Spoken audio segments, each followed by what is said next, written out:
যদি আপনি ডাক্তার, উকিল, ইঞ্জিনিয়ার হতে চান তাহলে তো উচ্চশিক্ষার দরকার। কিন্তু ভেবে দেখেছেন দেশের প্রধানমন্ত্রী হতে গেলে কি কি যোগ্যতার প্রয়োজন?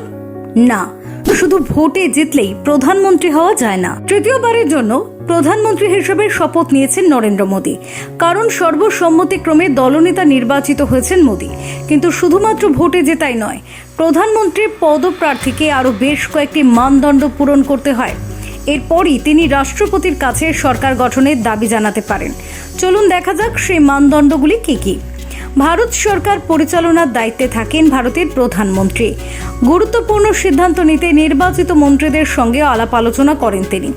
তত্ত্বগতভাবে রাষ্ট্রপতির ইচ্ছার ওপর প্রধানমন্ত্রীর নিয়োগ নির্ভর করলেও বাস্তবে এই ব্যাপারে রাষ্ট্রপতির কোনো স্বেচ্ছাধীন ক্ষমতা নেই। লোকসভার সংখ্যাগরিষ্ঠ দল বা মোর্চার নেতা বা নেত্রীকেই রাষ্ট্রপতি প্রধানমন্ত্রী পদে নিয়োগ করতে বাধ্য থাকেন। তা না হলে শাসন ক্ষেত্রে বিশৃঙ্খলা দেখা দেবে এবং সরকারের স্থায়িত্ব বিপন্ন হবে। লোকসভায় কোনো দল বা মোর্চা একক সংখ্যাগরিষ্ঠতা অর্জন না করতে পারলে রাষ্ট্রপতি নিজের মনোমতো ব্যক্তিকে নিয়োগ করতে পারেন প্রধানমন্ত্রী পদে। অবশ্য সেক্ষেত্রেও ওই পদে নিযুক্ত ব্যক্তির প্রতি লোকসভার সংখ্যাগরিষ্ঠ সদস্যদের সমর্থন থাকতে হবে। প্রধানমন্ত্রীকে লোকসভা বা রাজ্যসভার সদস্য হতে হবে। সংসদের কোনো কক্ষের সদস্য নন এমন কোনো ব্যক্তি প্রধানমন্ত্রী পদে নিযুক্ত হলে তাকে 6 মাসের মধ্যে সংসদের সদস্য হতে হয়, অন্যথায় তিনি ওই পদে বহাল থাকতে পারেন না। প্রধানমন্ত্রীর কার্যালয়ে মেয়াদ 5 বছর।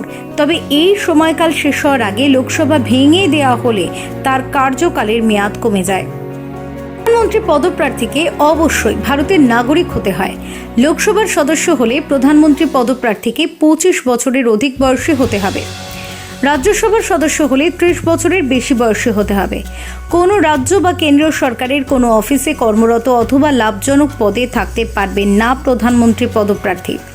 যদি তিনি কোনো সরকারি বা বেসরকারি কোম্পানিতে কোনো পদে কাজ করেন, সেক্ষেত্রে প্রধানমন্ত্রী হিসেবে নির্বাচিত হওয়ার পর সে কাজ ছেড়ে দিতে হয় তাকে। প্রধানমন্ত্রী পদপ্রার্থীর বিরুদ্ধে কোনো ফৌজদারি মামলা থাকা উচিত নয়।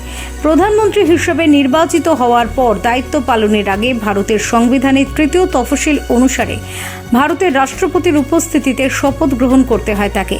কিন্তু আপনারা জানলে অবাক হবেন, একটা ছোট চাকরি পেতে উচ্চশিক্ষার প্রয়োজন হয়, কিন্তু আমাদের দেশে প্রধানমন্ত্রী হতে গেলে তেমন কোনো উচ্চশিক্ষার দরকারই পড়ে না। Bureau report, TV7 Bangla.